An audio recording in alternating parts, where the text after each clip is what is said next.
Good morning, everyone. Thanks for coming. We won't talk about social media at all in this ballroom, so if you came over from the keynote, we'll just talk a little bit about some hardcore psychometrics. I'm presenting on behalf of my co-author, Dr. Matt Lineberry, who's a psychometrician currently at KU in Kansas City. So I have nothing, neither of us have anything to disclose. So likely many in this room are familiar with the fundamentals of endoscopic surgery. It is a assessment program that includes not only knowledge of flexible endoscopy, but also a novel performance exam using a virtuality platform. You see screenshots and examples of the platform here. Both platforms are made by Symbionics. The GI Mentor in the lower left and the Mentor Express are the two platforms that the performance exam can be administered on. There was a lot of validity evidence put into the development of the performance exam. Here's the initial publication of roughly the first 100 test takers that showed good correlations with total endoscopy experience, good reliability measures in terms of internal consistency of the performance exam, as well as test-retest reliability in folks off their learning curve. And in this publication was also how the cut score was set, essentially around a rough endoscopy experience of approximately 100 with an 80% sensitivity and a 21% specificity. Additional validity evidence that was published was correlating the two types of simulators I showed you in the early slides, showing that you could assess performance reliably on either of the two simulation platforms. There was a modest adjustment factor that was placed in to make the two skills equivalent, but they correlate largely. And then also tying the FES score into a global assessment of endoscopic ability in the actual endosuite using the GAGES tool, the Global Assessment of Gastrointestinal Endoscopic Skill. Lots of acronyms here. But basically a direct observation workplace assessment of flexible endoscopy. So this was the validity evidence upon which the board made the decision to include FES certification in their flexible endoscopy curriculum. And as many in the room know, this is a requirement for board certification beginning with the class graduating in the next academic year. This high-stakes decision has been coupled with some reports on early failure rates of graduating chief residents and fellows. I think we'll hear a little bit more about that later today, but what's in publication now is roughly a 25% failure rate for folks who have completed even their required clinical experience. So given that, and given that the test has rolled out, has accumulated about 3 times the number of test takers, we wanted to go ahead and reassess the psychometric performance of the skills exam with this additional data prior to the large testing rush that is likely to happen in the next 12 to 18 months. So the type of validity evidence we looked at specifically, internal structure validity evidence in relationship to other variables, and then we examined some threats to validity, particularly components of demographics that relate to construct irrelevant variants. So how we did this, the first 344 FES examinees were given to us in a de-identified fashion by the FES program. This was first attempts only, so no retakes. PGY2s through highly experienced folks, and 3/4 were male. The measurements that we had to assess, the scores on each of the 5 tasks, as well as the total score and the pass-fail score.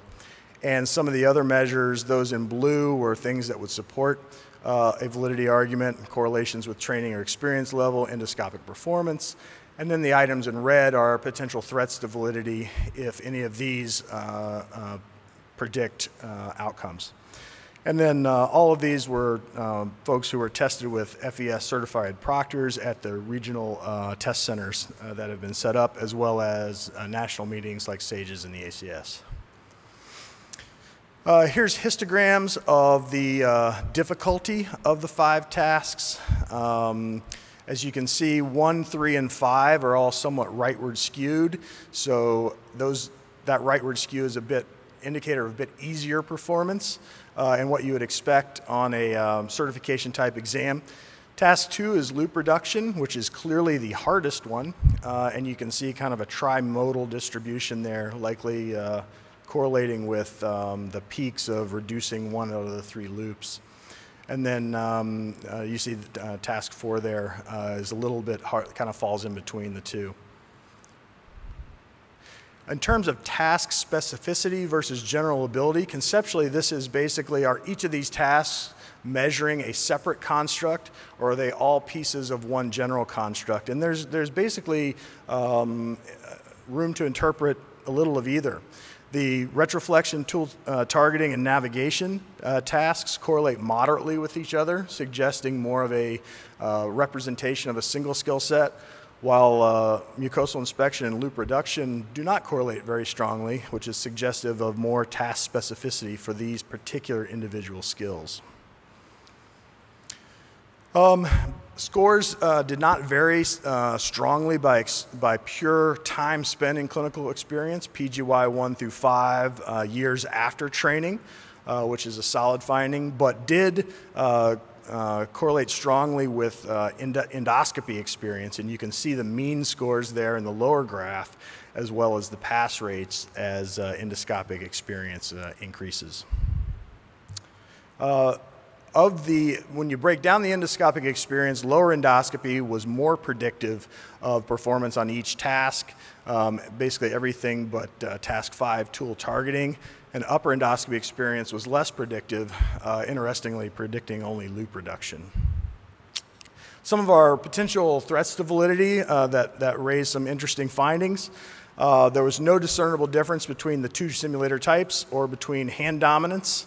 However, some of the others, actually all of the others, glove size, height, and gender, all produced differences in pass rates. Now, these were all highly collinear, so very interrelated. So unclear exactly how the effect of each of these individually plays out, but something we'll need to monitor. So in conclusion, all 5 tasks are similar, but are measuring in some factor of distinct skills, particularly loop reduction and mucosal inspection. Loop reduction is clearly the most difficult of the skills, and total endoscopy experience strongly predicts performance with more emphasis on lower endoscopy experience than upper. Time and practice does not. Threats to validity that checked out positive, simulator type, and hand dominance, things that we need to watch going forward, gender, height, glove size. So what does this mean for the future? We should consider the potential for non-compensatory scoring, and what that essentially means is there may need to be a minimum performance score on each of the tasks rather than just allowing an average across the board. We need to closely evaluate loop reduction and make sure it's accurately representing that construct, because it is clearly difficult. It may just indicate the need for better training in that area, but we need to watch that closely. And finally, we need to monitor those other potential validity threats to see how data changes over time and see if we can flush out some of that effect. Thank you. Thank you. We have time for one question. If anyone with a question would speak, please stand up to the microphone and announce your name and where you're from. Melina Vasiliou from McGill.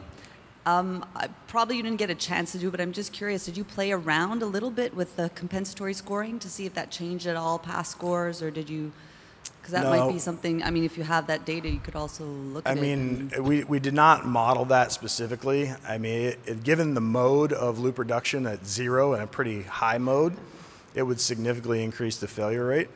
But I know we're working right now with with Symbionics to see if the difficulty of that is relating to the interface somehow.